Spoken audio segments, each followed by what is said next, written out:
Hello friends, welcome to Pathogenesis, where we understand the disease.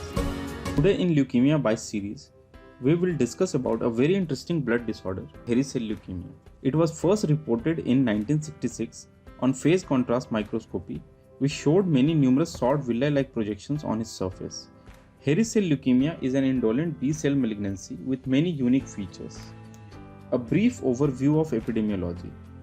Hairy cell leukemia is a rare disease comprising around 2% of all lymphoid cancers. It occurs in middle-aged to elderly male with mean age being 50 years. Around 80% of patients of hairy cell leukemia present with weakness or fatigue. Massive splenomegaly and pancytopenias are hallmarks of the disease. Other clinical features such as recurrent infections, fever, weight loss, or bleeding tendencies can also occur. Peripheral lymph nodes are not involved in hairy cell leukemia due to downregulation of CCR7, which is a chemokine receptor responsible for entry of B cells into the lymph nodes. Confinement of hairy cells to the blood compartment can be attributed to upregulation of certain genes such as TIMP1 and TIMP4, which inhibits MMPs, due to which extracellular matrix is intact and hairy cells cannot involve the solid tissue organ. There is an overexpression of VLA4, which adheres to VCAM1 receptor present on bone marrow, spleen and liver, thus involving them. Diagnostic workup involves examination of peripheral blood pancytopenia and characteristic monocytopenia along with many hairy cells. Bone marrow aspirate also shows infiltration by hairy cells and fibrosis can be seen on bone marrow biopsy. Pancytopenia can occur due to TNF-alpha released by hairy cells which inhibit hematopoiesis and also due to hypersplenism. This is a micropictograph showing many hairy cells in the peripheral blood. These hairy cells are mononuclear, around 2 to 3 times size of small lymphocytes, with single oval or indented nucleus with homogeneous chromatin. Nucleoli is absent in hairy cells and cytoplasm is blue-gray in color with thin cytoplasmic projections on the surface. One fact wonders many pathologists and clinicians as to why hairy projections occur.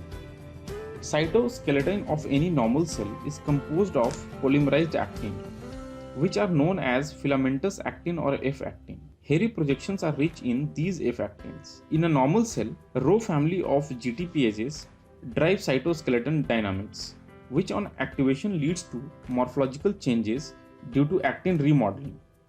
Another gene, PP52, which is a leukocyte-specific gene, codes for another cytoskeletal protein which binds to F-actin and maintains shape of the cell. In hairy cell leukemia, there is constitutive activation of GTPases along with overexpression of certain genes such as PP52 and Gas7.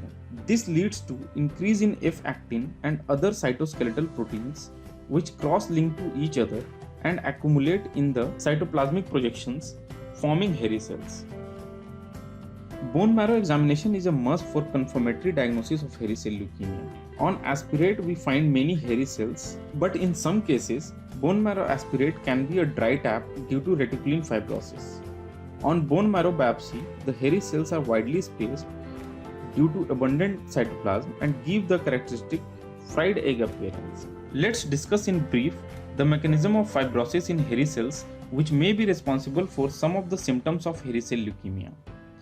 Hairy cells secrete basic fibroblast growth factor, which leads to production and accumulation of fibronectin into the matrix. Reticulin formation occurs due to secretion of activated TGF-beta1 by hairy cells, which induce adjacent bone marrow fibroblasts to synthesize and deposit type 3 collagen. Fibronectin receptors such as VLA4 and VLA5 are activated by CD44 binding to hyaluronin and bind to fibronectin matrix. This whole mechanism leads to reticulin fibrosis in marrow with entrapped hairy cells in between them. Flow cytometry helps in early diagnosis. Hairy cells are positive for pan-B cell markers such as CD19, CD20, CD22 and cytoplasmic CD79. Lambda light chain restriction is positive in most cases. Bright CD103, CD123, CD25 and CD11C are characteristic markers of hairy cells. CD5, CD10, CD22 and CD43 are negative. Annexin A1 is the most specific marker. CD103 is the second most specific marker. Here we can see few flow plots showing characteristic marker of hairy cell leukemia. Immunohistochemistry is done on bone marrow biopsy to show presence of characteristic marker on hairy cells. Hairy cells are positive for CD20, annexin A1, and TRAP.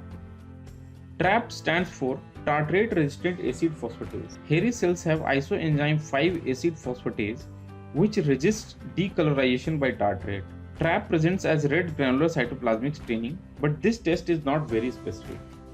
BRAF mutation is the molecular hallmark of hairy cell leukemia, as it is detected in almost all cases. It is very specific and is present in entire tumor clone. For a better understanding of pathogenesis, we need to understand RAS-BRAF signaling pathway. Growth factors bind to growth factor receptor and activate RAS complex, which activate BRAF gene, which in turn stimulates further activated ERK, thus resulting in transcription of proteins, causing cell proliferation, cell survival, differentiation, and inhibition of process. In case of oncogenic BRAF signaling, there is constitutional activation of BRAF, which leads to uncontrolled cell proliferation and growth.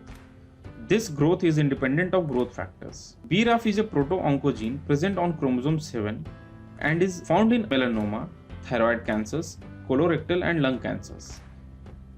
In hairy cell leukemia, glutamic acid is replaced by valine, hence the name BRAF V600E has been given.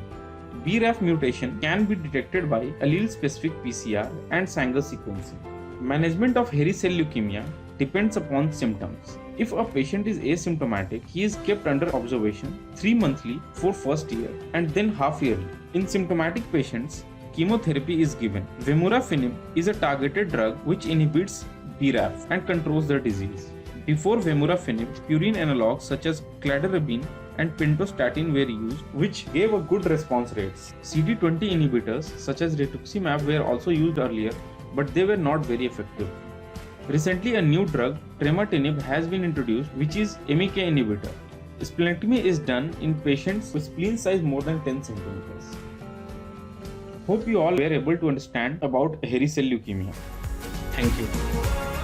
Kindly like and subscribe to encourage us so that we can bring more useful videos for you in future.